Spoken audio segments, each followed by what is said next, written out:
真没想到越南米纸还能做好吃的韩国辣炒年糕哦！大家好，我是娇妈。这次呀，我又为大家挖掘了米纸的新做法，比真的年糕还要 Q 弹的韩国辣炒年糕。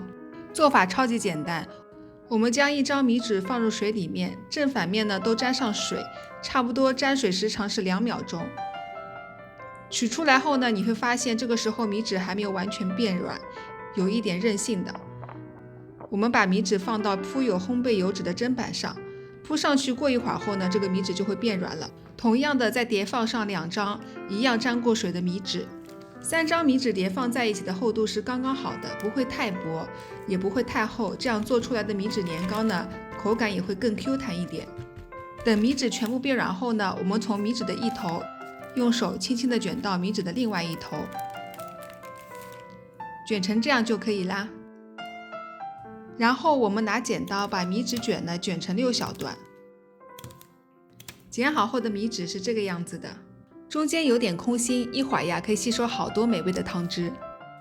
半成品呢，我们先放在铺有烘焙油纸或者涂抹油的盘子上面，记得一定要间隔放开，千万不要叠放哦。最后呢，我一共做了这么多的半成品。接下来呢，我们把配菜处理一下。其实配菜是非常简单的，就是半个洋葱。把半个洋葱切成丝就可以了。当然，你想放1个洋葱也是可以的。洋葱的口感呢，烧出来是脆脆的感觉，和糯糯的米纸年糕结合在一起，这个口感真的是非常好吃的。重点来了，大家这里可要仔细看咯。我们来调1碗万能调味汁，1个小碗里面呢，加入差不多半碗左右的清水，然后加入2勺韩国辣椒酱。韩国辣椒酱呢，我是在雅典的亚洲超市里面购买的，其他地方的亚洲超市我相信也一定有。再放入2勺生抽，放入生抽后呢，我们就不需要额外加盐了。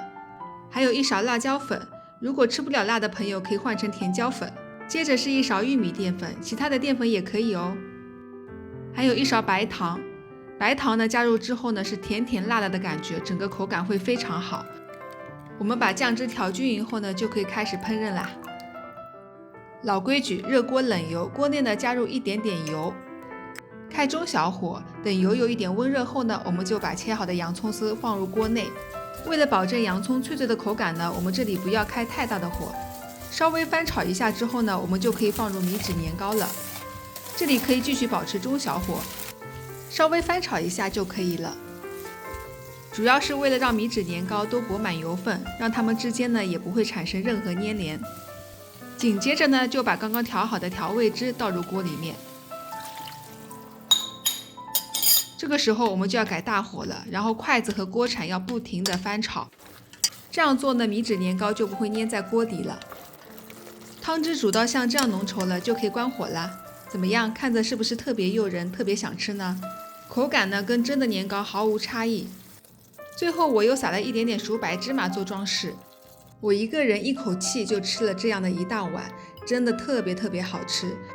对了，最近我的 YouTube 频道呢正在冲刺1000粉，希望大家能小小的支持我一下，点赞加关注我的频道。想要看我做什么菜，记得留言告诉我哦。